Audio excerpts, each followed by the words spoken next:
Welcome back to our channel.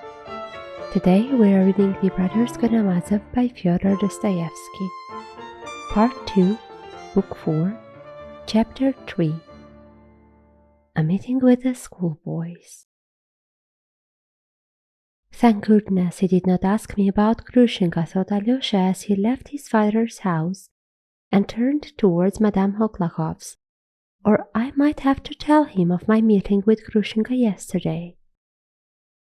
Alyosha felt painfully that since yesterday both combatants had renewed their energies and that their hearts had grown hard again. Father is spiteful and angry. He's made some plan and will stick to it. And what of Dmitri? He too will be harder than yesterday. He too must be spiteful and angry, and he too, no doubt, has made some plan. Oh, I must succeed in finding him today, whatever happens. But Alyosha had not long to meditate. An incident occurred on the road, which, though apparently of little consequence, made a great impression on him. Just after he had crossed the square and turned the corner coming out into Mikhailovsky Street, which is divided by a small ditch from the high street, our whole town is intersected by ditches, he saw a group of schoolboys between the ages of 9 and 12 at the bridge. They were going home from school, some with their bags on their shoulders, others with leather satchels slung across them, some in short jackets, others in little overcoats. Some even had those high boots with creases round the ankles, such as little boys spoiled by rich fathers love to wear. The whole group was talking eagerly about something, apparently holding a council. Alyosha had never from Moscow days been able to pass children without taking notice of them, and although he was particularly fond of children of 3 or thereabout, he liked schoolboys of 10 and 11 too.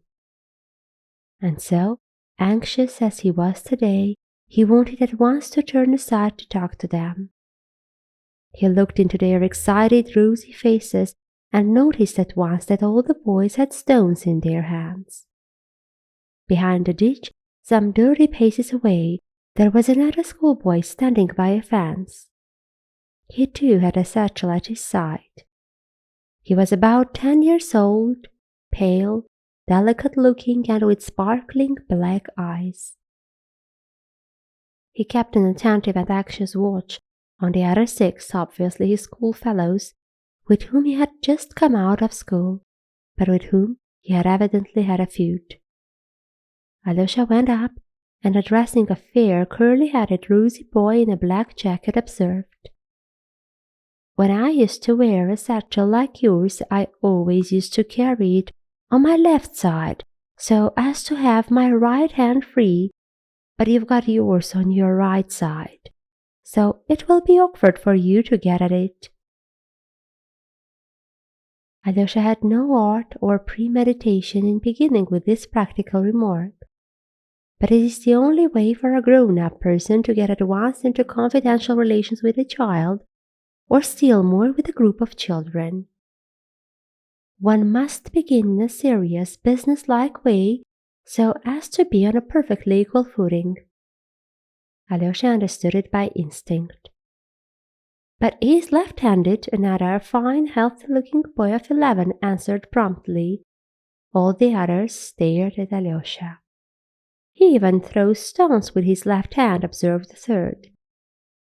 At that instant a stone flew into the group, but only just grazed the left-handed boy, though it was well and vigorously thrown by the boy standing the other side of the ditch. "Give it him! Hit him back, Smurov!" they all shouted. But Smurov, the left-handed boy, needed no telling and at once revenged himself. He threw a stone, but it missed the boy and hit the ground. The boy, the other side of the ditch, the pocket of whose coat was visibly bulging with stones, flung another stone at the group. This time it flew straight at Alyosha and hit him painfully on the shoulder.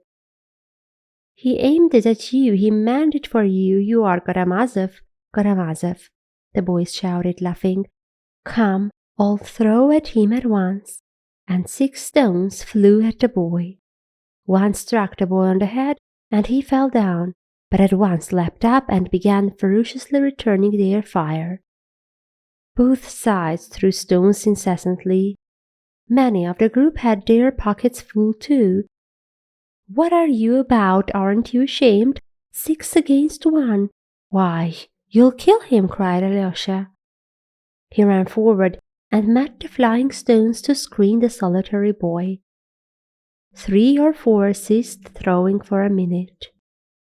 "He began first," cried a boy in a red shirt in an angry, childish voice. "He is a beast. He stabbed Krasotkin in class the other day with a penknife. It bled. Krasotkin wouldn't tell tales, but he must be thrashed." "But what for? I suppose you tease him." "There, he sent a stone in your back again. He knows you," cried the children. "It's you he's throwing at now, not us. Come, all of you, at him again. Don't miss, Murov." And again a fire of stones, and a very vicious one, began. The boy the other side of the ditch was hit in the chest. He screamed, began to cry, and ran away uphill towards Mihailovsky Street. They all shouted, "Aha! He's funking, he's running away, wisp of tow." "You don't know what a beast he is, Karamazov. Killing is too good for him," said the boy in the jacket with flashing eyes. He seemed to be the eldest. "What's wrong with him?" asked Alyosha. "Is he a telltale or what?" The boys looked at one another as though derisively. "Are you going that way to Mihailovsky?" the same boy went on. "Catch him up. You see he's stopped again. He's waiting and looking at you." "He's looking at you," the other boys chimed in.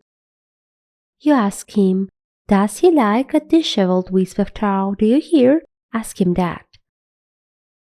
There was a general burst of laughter.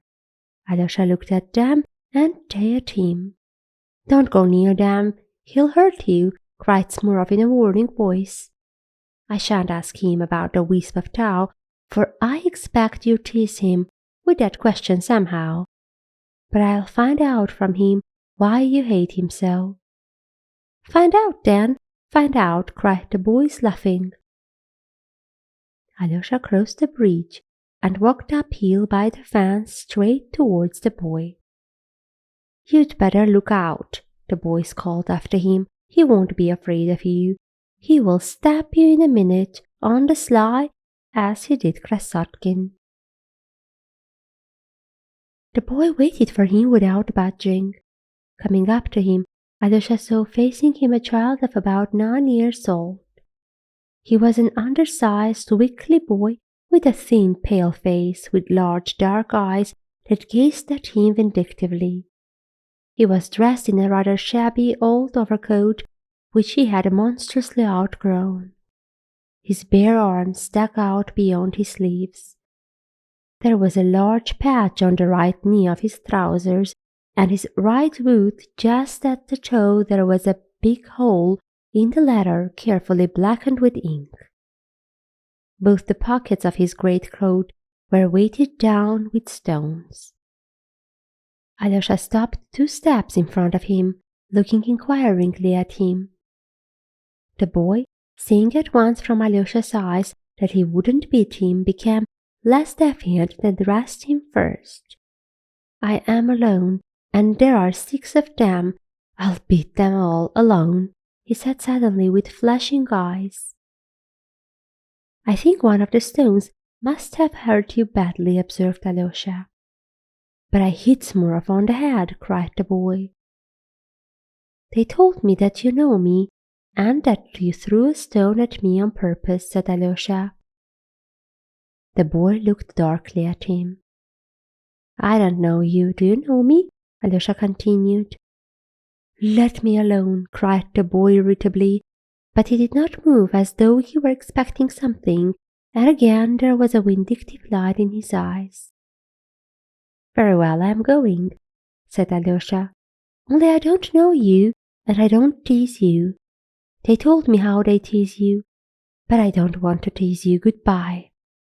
"Monk in silk trousers!" cried the boy, following Alyosha with the same vindictive and defiant expression, and he threw himself into an attitude of defense, feeling sure that now Alyosha would fall upon him. But Alyosha turned, looked at him, and walked away. He had not gone 3 steps before the biggest stone the boy had in his pocket hit him a painful blow in the back. "So you'll hit a man from behind?" "They tell the truth, then, when they say that you attack on the sly," said Alyosha, turning round again. This time the boy threw a stone savagely right into Alyosha's face, but Alyosha just had time to guard himself, and the stone struck him on the elbow. "Aren't you ashamed? What have I done to you?" he cried. The boy waited in silent defiance, certain that now Alyosha would attack him. Seeing that even now he would not, his rage was like a little wild beast's. He flew at Alyosha himself, and before Alyosha had time to move, the spiteful child had seized his left hand with both of his and bit his middle finger. He fixed his teeth on it, and it was 10 seconds before he let go. Alyosha cried out with pain and pulled his finger away with all his might. The child let go at last and retreated to his former distance. Alyosha's finger had been badly bitten to the bone, close to the nail. It began to bleed. Alyosha took out his handkerchief and bound it tightly round his injured hand. He was a full minute bandaging it. The boy stood waiting all the time. At last Alyosha raised his gentle eyes and looked at him. "Very well," he said. "You see how badly you've bitten me. That's enough, isn't it?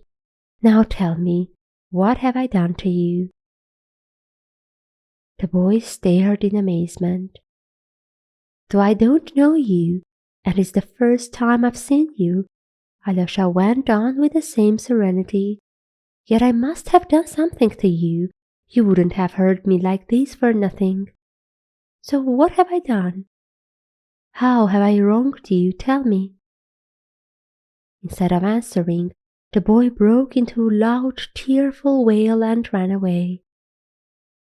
Alyosha walked slowly after him towards Mihailovsky Street, and for a long time he saw the child running in distance as fast as ever, not turning his head, and no doubt still keeping up his tearful wail. He made up his mind to find him out as soon as he had time, and to solve this mystery. Just now he had not the time. This much for today. Stay tuned to our channel to see what happens next. Goodbye.